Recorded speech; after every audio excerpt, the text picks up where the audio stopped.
Hello everyone. So today I'll be talking about the basic concepts of transcription in prokaryotes. And this topic is very important especially for the second semester students, and I hope you find it useful.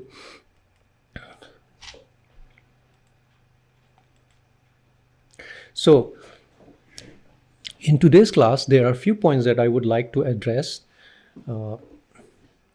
First of all, how information is stored and transferred inside the cells. Secondly, what are the key factors that regulate the process of transcription? And thirdly, what are the different steps that are involved during transcription? And finally, we'll talk about the roles of the prokaryotic polymerases. So to start with, I will talk about the informations, how the information is stored and transferred inside the cells. So basically, I will take advantage of this illustrations or graphics. For some of you, it will be almost like a self-explanatory. So as you can see, there are fundamental process of information transfer in the cells, how it takes place. As you know that DNA is a genetic repository for all the informations, that all the information is stored in the form of deoxyribonucleic acid or the DNA, whereas the ribonucleic acid or the RNA serves as the medium for expressing these informations through the process of transcription and translation. So it's very interesting that this is true for all the organisms except for some viruses, which have the genetic informations in the form of RNA instead of DNA.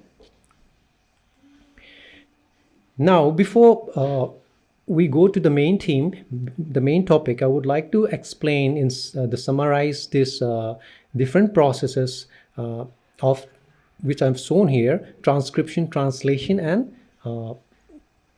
replication. So what exactly is replications? Replication is a process in which two new DNA strands are produced from the parental or the original DNA. And this is very important because, as you know, genetic materials must be distributed equally or precisely between the two daughter cells after the cell divisions. And then secondly, what is transcription? Transcription is the process in which involves the conversion of the genetic materials, the genetic informations from the original template DNA into a complementary single-stranded RNA molecules. And then after transcription, the next step is called translation.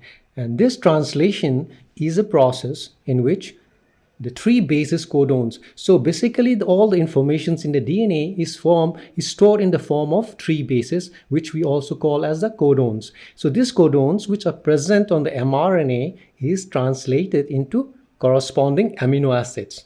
And these codons are recognized by the tRNAs or the transfer RNAs, which are loaded with the appropriate amino acids.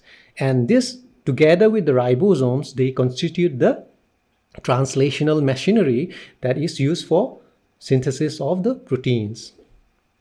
Now, let us talk about the roles of RNA polymerase in transcriptions. Apart from, there are different roles played by RNA polymerase, but one of the main roles of this RNA polymerase is to synthesize RNA. Okay, so RNA polymerase in prokaryotes synthesize three types of RNA.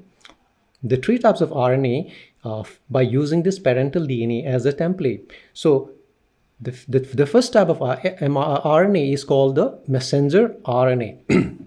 And this messenger RNA is also called as the mRNA. And the second one is ribosomal RNA. And this ribosomal RNA is, and the third one is called the transfer RNA. So they are called rRNA or the tRNA respectively. So now, for any system, just like any system, reproduction of any existing informations, this requires original template. And this, in the case of DNA, DNA serves as the template in which the information is transferred in the form of a complementary RNA sequence. So then what is the difference between these three types of RNAs which is synthesized by the RNA polymerase? So the main difference between these three types of RNA is that the mRNA, it contains the informations which is destined to become polypeptide chains. These polypeptide chains are basically, they are made up of amino acids that's what we call as the proteins. Whereas the tRNA and the ribosomal RNA, they don't have the informations for the production of proteins, but they are a very important machinery that helps in the synthesis of proteins, and they are a part of this translational machinery. Now, I want to compare and correlate the difference between the different nucleic acids that is shown in this picture. First, let us compare this three strands of DNA here. We can see that there are two types of DNA here. One is a non-template strand and one is the template strand. And also you can see another strand called as the RNA transcript. So how can you recognize whether, how can you differentiate between a DNA and an RNA? So as a thumb rule, RNA doesn't have any uracil, as you can see from here. RNA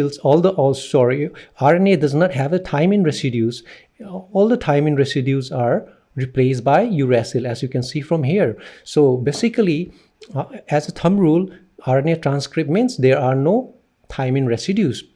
And let's look at this parental DNA strands. First of all, the non-template strand and the template strand. You can see from this picture that the non-template strand is the one which has which is oriented towards the 5' to 3' directions, and also the template strand is oriented in the opposite direction, that is from 3' to 5' directions. So let's compare between this non-template strand with this newly synthesized RNA transcript. So if you look at this two, if you compare these two strands, what you can see is that the non-template strand and the RNA transcript is almost similar, in a sense that it is almost identical. The only difference here you can see is that all the thymine residues here are replaced with uracils. So the only difference here is the thymine and uracils. So this non-template strand, which is almost identical to this transcript, is also called as the coding strand or the sense strand. Okay. Now let's compare between this template and the new RNA transcript. So when we compare this template and the transcript, what you can see is that they are not identical as the other one, but rather they are complementary to each other. When I talk about complementary means according to the Watson and Crick complementary base pairing, T complements with A and C complements with G. So this complementation, so these two templates are basically, they are complementary. So the template strand that is complementary to this newly synthesized RNA is the non-coding or the antisense RNA. Now, if you look at the directions of this RNA polymerase, it is, and compare it along with the template strand, it is towards the 3' to the 5' direction along the template strands, whereas it is the opposite, in the opposite direction, that is from 5 to 3' as along the non-template strand. So interestingly, similar to the DNA replication that we have discussed in the earlier classes, RNA synthesis also takes place in the same direction, that is from 5' to 3' directions. So now you can ask yourself why this has to follow the same direction. So why not in the opposite direction? That means from the 3' to 5'. Okay. Now let us look at the structure of the prokaryotic RNA polymerase.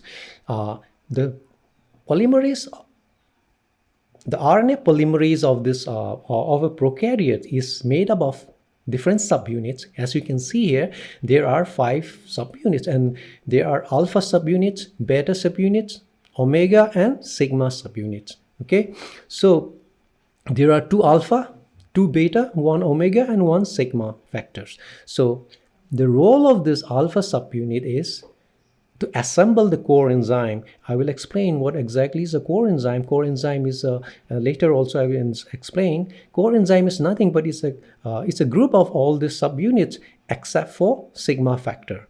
And this alpha subunit also helped in the recognitions of the consensus regions, which is found on the coding strand. And this beta subunits, they are the catalytic subunits. I mean, they help in the catalysis or the polymerizations of the newly synthesized RNA. And they binds to the DNA, and one of them binds to the nucleotides, and also it interacts with the sigma subunit or the sigma factor. And this sigma factor is a very important subunit. It has a very important role to play because it recognizes the DNA sequences which are required for the initiation of the transcription processes. Without this, transcription process will not proceed further. And the omega assembly, as you can see, it is involved in the assembly of the RNA polymerase subunits. And one thing you remember is that there is only one type of RNA polymerase in prokaryotes, as in contrast with the eukaryotic, where there are different types of RNA polymerase. This is the schematics, is a cartoon which is showing the prokaryotic RNA polymerase, which I have just described in the previous slide. As you can see here, there are 2 alpha subunits and there are 2 beta subunits along with 1 omega subunit. Okay, so this forms a core enzyme. The core enzyme is the main enzyme that helps in the polymerizations, or it helps in the transcription process. Then what is the role of the sigma factor? So the role of the sigma factor is basically it guided this core enzyme and looks and finds the consensus sequence, which is where it is necessary to start the transcriptions on the DNA strands. So this forms a complex with the core enzyme, which is called as a holoenzyme. So once the sigma factors locates the consensus regions on the DNA strand, the sigma factors will be released. There are different steps of transcriptions which are involved. So one of them, the first step is the binding of the RNA polymerase holoenzyme on the parental DNA. And the second step is the initiation of the transcription. And this is followed by the elongation of the chain of the newly synthesized RNA. And then finally, once all the gene is been copied, synthesized, then the chain termination happens. Now, the binding of the RNA polymerase on the DNA.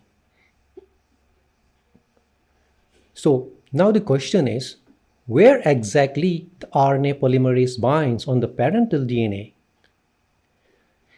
As soon as the RNA polymerase binds non-specifically to the DNA, that binding is non-specific and it is low affinity because it has to migrate, it has to keeps moving and scans for the consensus sequence which is present on the DNA sequence. So it cannot start transcription until and unless it recognizes this particular site. And this is possible because of the sigma subunits, which recognizes this consensus sequence. The RNA polymerase holoenzyme and this sequence form the closed complex called as the pre-initiation complex. Okay, and once this RNA holoenzyme, once it binds to the DNA, the polymerase starts unwinding this DNA structure and forms an open complex, or which is called as the transcription bubble. So this sequence, what we are talking about, this consensus sequence is called as the promoter. So this sigma recognizes the promoter sequence, and this forms a promoter closed complex, and it forms a open promoter complex or the transcription bubbles. Now the question is, on which strands of the parental DNA the promoter is located, whether it's on the coding strand or the non-coding strand. So this is a classic example of a prokaryotic promoter. So as you can see from here, the promoter region is located on the coding strand. And this strand is these consensus regions is very important and essential for the initiation of the transcription processes. So the promoter region consists of two sequences, two unique consensus sequence. One is called the -35 sequence and the other one is called the -10 sequence. So I will explain why and this is the sequence called why this is given a negative number is because this is a relatively is given to this transcription start site. If you look at this site, it's +1. Why this written as +1? This is the site where transcription will begin. The RNA synthesis will start from this site. So the minus sign or the negative sign is mainly what does it signify is that it means that there are any sequences or any bases which is upstream of this transcription site or on the left side of this transcription site, it will be negative signed. So -10 means that the 10 base upstream of the transcription site, and -35 similarly means that the bases which is located 35 bases upstream of the transcription start site. So similarly, any sequences, any bases which is on the right side of the start site or on the downstream of this start site will have a positive sign. And this -10 sequences is also called as the Pribnow box or the Pribnow-Scalar box. Which was discovered by David Pribnow, and also in eukaryotes or in higher organisms, this is called as the Tata box or the Hockness box. And -35 sequence is the consensus regions where the region where the RNA polymerase binds. And another significance of this -10 sequences or the TAT region is that, as you know, that this bases, nitrogen bases, are joined together by hydrogen bonds. In the AT bond, there are only 2 hydrogen bonds as compared to the GC-rich regions which have 3 hydrogen bonds. So these TA or AT-rich regions are basically, they are ideal for separation of the double-stranded DNA. So we will come to know why this separation is important in transcription. So when the polymerase binds to the DNA, template DNA, it scans along the DNA, which is guided by the sigma factor, as I mentioned already. And this recognition of the promoter sequence results in the switching of the RNA polymerase from the closed complex to the open complex. And polymerase starts unwinding this region, which is called as the transcription bubble. As I mentioned before, the TA region plays an instrumental role in unwinding of the DNA. And in contrast to DNA, in contrast to replications in DNA polymerase, RNA polymerase has its own helicase activities that is needed to unwind the DNA. That means there is no need for a separate helicase enzyme for this job. Now, the very important steps in the transcription is initiation of transcription. So the initiation step is very important for regulations of the transcriptions, whether transcription should happen or should not happen. Okay, so the initiation of transcript involves the RNA polymerase. As you know, it has 2 binding sites for nucleotides. Okay, so in most cases, if you can see that RNA begins with a purine at the 5' ends, because this initiation site prefers the ATP or the GTP. And there's a bond formation between the three from the first and the second nucleotides at the 3' hydroxyl groups and the phosphate group of the second one. Okay, and once the transcription when the transcription started, it starts adding the nucleotides one by one, and only after the additions of the 6 to 10 oligonucleotides, the sigma subunit or the sigma factor will be released. And this process indicates that initiation has completed. So this means initiation will start. That means transcription is ready to proceed. However, there are two types of initiation which regulates the synthesis of RNA. One is called the productive, and the another is called the abortive initiations. The consensus sequence of E. coli promoter, as you know, is quite variable, and the promoters vary in their efficiency. Now, the polymerase will form a ternary stable complex only after it synthesizes about 8 to 10 bases of RNA. Only then this is called as the productive initiations. What happens sometimes is that RNA polymerase starts synthesizing, but suddenly it stops. I mean, initially just after adding 2 or 3 bases, it stops. And this type of situation is called as the abortive initiation. And another thing that we have to remember is the efficiency of the promoter. The efficiency of promoter can be defined as the number of the productive initiations that are promoted per second. So a promoter can be strong, can be weak. So why the strength of the promoter really matters?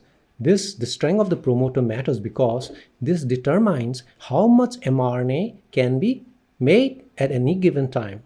Okay, so in the E. coli also we have different types of promoters. Some are weak promoters and some are strong. Most of the promoters in E. coli are strong promoters. So the best example of a strong promoter is the LAC promoter, and a good example for the weak promoter can be the promoters for the LAC repressor. Okay. Now the next step that follows is called the elongations. So the chain elongation involves the movement of the transcription bubble. As you can see from here, this bubble is because of the disruption of the DNA structures. The separation of the DNA structure, as I've shown before, the AT-rich regions breaks up and separates the 2 strands, forming a transcription bubble. This bubble is important because until and unless the 2 strands separate, the polymerase cannot start moving on, cannot synthesize the newly transcribed RNA. So during this elongations, as you can see that only the core RNA polymerase is involved because as I mentioned before, the sigma factor already dissociates because sigma factor is not required for the polymerizations. The only role of sigma factor is for the recognition of the promoter sequences. And the length of the DNA and RNA hybrid, as you can see here inside, is about 8 to 9 bases. Okay, and the rate of elongations is about 30 to 50 bases per second. Now there is another important enzyme which plays a very important role during the transcription process. This is called as the topoisomerases. This topoisomerase, as you can see in this figure, it is found on the template strand, which follows the transcription bubble. It also precedes the transcription bubble. So what exactly it does is this topoisomerase doing in this during the transcription? So what happens during the transcription is that the DNA unwinds, and this unwinding of the DNA results in the supercoiling effect. This kind of supercoiling effect causes a strain, a topological strain, which is because of the supercoiling. And the topoisomerase binds and relieve this kind of strain caused by the supercoiling. How exactly the topoisomerase causes this relief the structure is, it cuts the DNA structures, it cuts the DNA strands at one places, and then it relieves it, it relaxes, and then it joins back again. So in this way, topoisomerase relieve this kind of strain which is caused by the supercoiling. Now the last step, which is the last steps in the transcription process, is called the chain terminations. The termination of chain or RNA synthesis happens, follows two mechanisms. One is called the row dependent termination, and the other one is called the row independent terminations.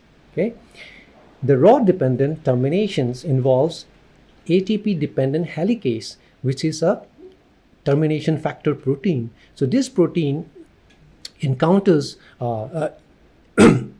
so when the RNA polymerase encounters a G nucleotides on the DNA template, at the end of the gene, this stretch of nucleotides, once it encounters, the RNA polymerase stops. Okay, once it stops, the raw proteins recognize RUT sequence called the row utilizing sequence, which is on the mRNA, on the newly synthesized RNA, and it moves along the RNA, and then it collides with the RNA polymerase, and this results in the unwinding and the release of the newly synthesized RNA, because raw protein, as you know, it has an helicase activity, so it separates the two strands, the template strand and the newly synthesized strands.